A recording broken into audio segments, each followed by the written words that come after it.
안녕하세요. 11월 19일 목요일 아침입니다. 이 아침에 우리가 함께 나누실 말씀은 역대하 16장 1절에서 14절까지 말씀입니다. 역대하 16장 1절에서 14절 말씀.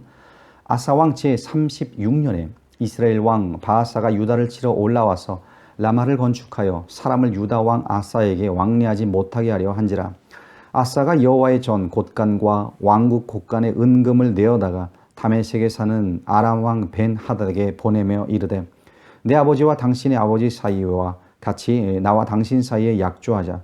내가 당신에게 은금을 보내노니 와서 이스라엘 왕 바아사와 세운 약조를 깨뜨려 그가 나를 떠나게 하라 하매 벤 하닷이 아사 왕의 말을 듣고 그의 군대 지휘관들을 보내어 이스라엘 성읍들을 치되 이온과 단과 아벨마임과 납달리의 모든 국고성들을 쳤더니 바아사가 듣고 라마 건축하는 일을 포기하고 그 공사를 그친지라.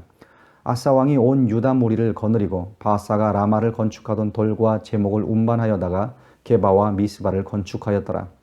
그때 선견자 하나니가 유다 왕 아사에게 나와서 그에게 이르되 왕이 아람 왕을 의지하고 왕의 하나님 여호와를 의지하지 아니하였으므로 아람 왕의 군대가 왕의 손에서 벗어났나이다. 구스 사람과 룹 사람의 군대가 크지 아니하며 말과 병거가 힘이 많지 아니하더이까. 그러나 왕이 여호와를 의지하였으므로 여호와께서 왕의 손에 넘기셨나이다. 여호와의 눈은 온 땅을 두루 감찰하사 전심으로 자기에게 향하는 자들을 위하여 능력을 베푸시나니 이 일은 왕이 망령되이 행하였은즉 이후부터는 왕에게 전쟁이 있으리이다 하매 아사가 노하여 선견자를 옥에 가두었으니 이는 그의 말에 크게 노하였음이며 그때의 아사가 또 백성 중에서 몇 사람을 학대하였더라. 아사의 처음부터 끝까지의 행적은 유다와 이스라엘 열왕기에 기록되니라. 아사가 왕이 된 지 39년에 그의 발이 병들어 매우 위독했으나 병이 있을 때 그가 여호와께 구하지 아니하고 의원들에게 구하였더라. 아사가 왕위에 있은 지 41년 후에 죽어 그의 조상들과 함께 누움에 다윗성에 자기를 위하여 파두었던 묘실의 무리가 장사하되 그의 시체를 법대로 만든 각양 향재료를 가득히 채운 상에 두고 또 그것을 위하여 많이 분향하였더라. 아멘.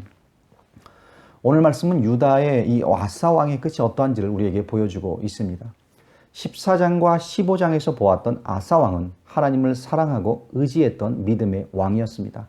과감히 종교개혁을 단행하며 이 우상과 산당을 제거하고 우상을 만들었다는 이유로 자신의 어머니를 태우의 자리에서 패할 정도로 하나님 앞에 바르게 정치하고 또 바르게 살고자 노력했던 그런 왕이었습니다.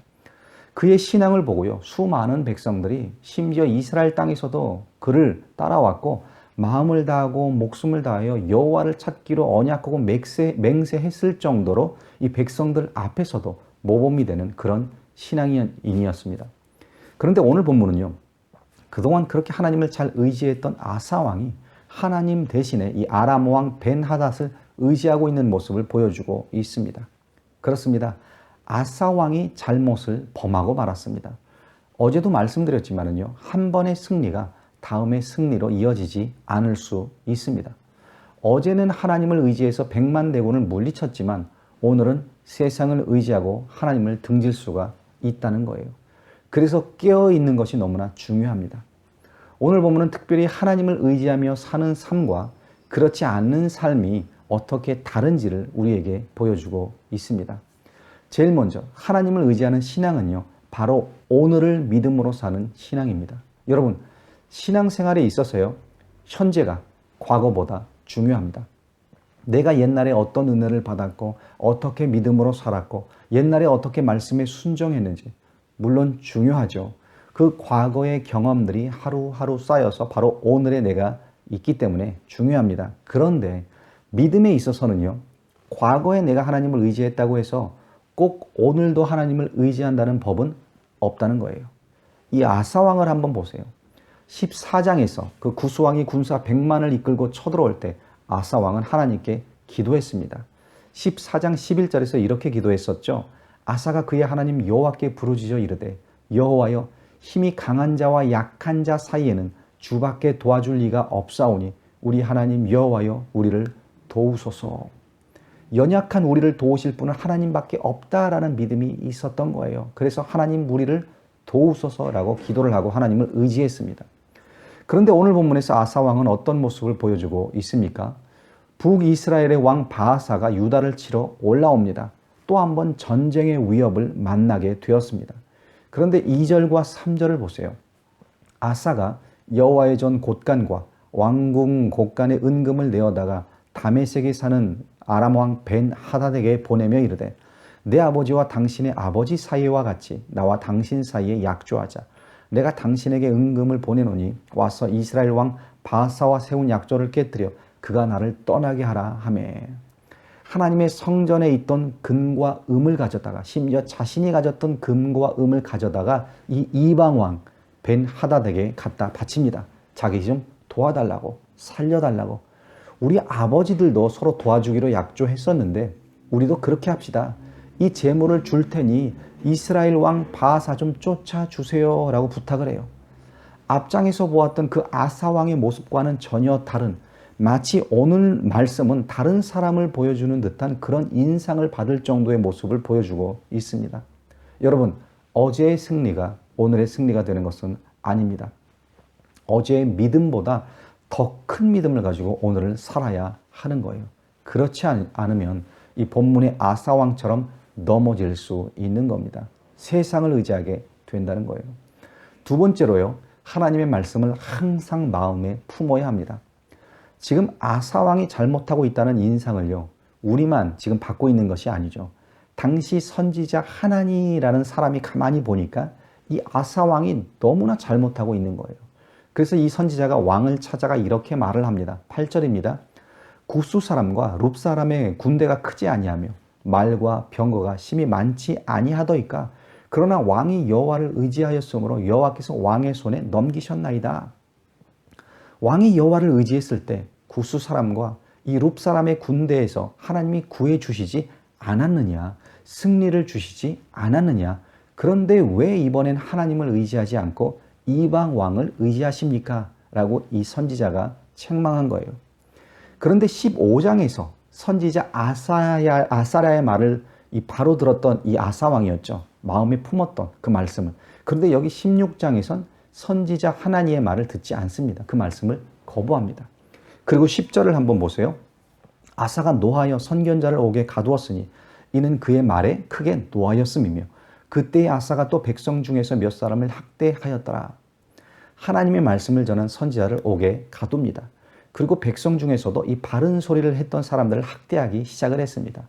하나님의 말씀을 마음으로 받지 않고 여기 보시면 그 말을 들었을 때 크게 노했다라고 했어요. 더 이상 아사 왕은요, 이 하나님의 말씀을 사모하지 않았던 겁니다. 하나님의 말씀이 거슬리기 시작을 했던 거예요.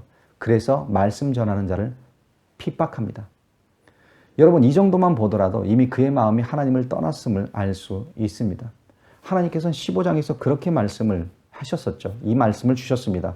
나와 함께하면 내가 너와 함께하고 나를 찾으면 만나줄 것이고 그러나 네가 나를 버리면 나도 너를 버릴 것이다. 그런데 이 말씀을요, 이 아사 왕이 마음에 계속 품고 있지 못했던 겁니다. 결과적으로 그의 시작은 우리가 본받아야 할 정도로 창대했어요. 좋은 믿음이었습니다. 그런데 그의 결말은 너무나 초라하게 끝나고 있는 것을 볼 수 있습니다. 그래서 9절 후반부에 이런 말씀이 있습니다.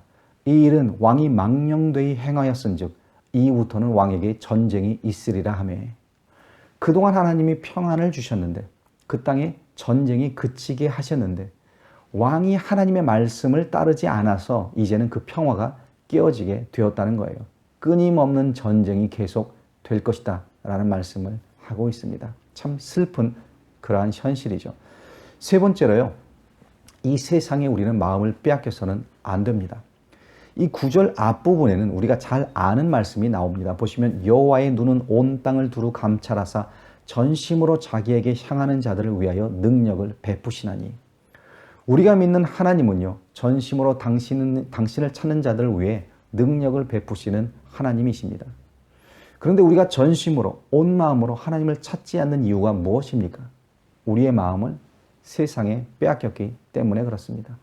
오늘 본문을 보시면요, 아사 왕은 자신에게 닥친 위기를 두 가지로 해결하려고 했어요. 하나는 은과 금, 물질로 해결을 하려고 했고요. 두 번째는 세상의 힘, 세상의 권력자 이 아람 왕으로 해결하려고 했다는 거예요.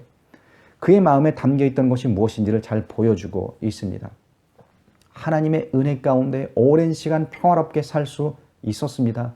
유대에 전쟁이 없었고 그 평화를 누리게 된 이유가 바로 하나님께서 능력을 그들에게 베풀어 주셨기 때문입니다. 그런데 언제부터인가 이 아사의 마음이 자신이 누리던 금과 은, 그 금은 보화로 향하기 시작을 했어요. 언제부터인가 그의 마음이 세상의 권력자 이 아람 왕 베나닷에게 그 마음이 빼앗기게 된 것입니다. 그래서 정작 문제가 닥쳤을 때, 위협이 몰려올 때 능력을 베푸시는 그 하나님을 전심으로 찾지 아니하고 자신의 재물로 세상의 권력을 의지함으로 그 문제를 해결하려고 했다는 거예요. 자, 여러분, 여러분의 마음은 어떠십니까? 여러분의 믿음은 어떠십니까? 오늘 말씀을 통해 세 가지를 기억하시기 바랍니다. 첫 번째, 바로 오늘을 믿음으로 사십시오. 참된 신앙은요, 어제의 승리, 어제의 은혜보다 바로 오늘을 믿음으로 사는 삶이 바로 참된 신앙의 삶입니다. 두 번째는 이 하나님의 말씀을 항상 마음에 품으십시오. 우리가 하나님의 말씀에서 멀어지게 되면 아사왕처럼 넘어지게 됩니다. 세 번째, 세상의 마음을 빼앗기지 마십시오. 세상에는 우리의 마음을 현혹하고 미혹하는 것들이 너무나 많습니다. 그런 것에 미혹되지 말고 오직 하나님을 전심으로 찾으십시오. 그렇게 하나님 앞에서 한결같은 신앙인으로 시작과 끝이 동일한 신앙인으로, 아니 시작보다 그 끝이 더 창대한 믿음의 사람들로 살아가시기를 간절히 축원드립니다. 기도하겠습니다. 아버지 하나님, 우리는 그동안 아사왕의 시작에 대해 나누었습니다. 아사왕의 시작은 참 믿음이 좋아 보였고 그 모든 상황 가운데 하나님을 의지했고 하나님 앞에 정직하다라고 인정받을 만한 그런 믿음이 있었음을 우리가 보았습니다. 그런데 오늘 그의 인생의 말년에 하나님을 의지하기보다 세상을 의지하고 물질을 의지하는 그런 연약한 모습을 보게 됩니다.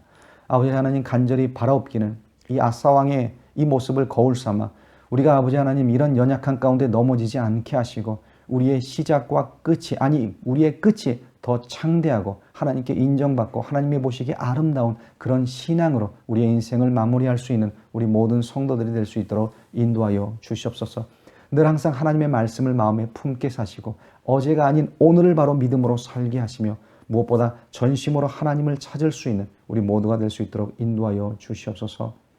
감사드리고 예수 이름 받들어 간절히 기도드리옵나이다. 아멘.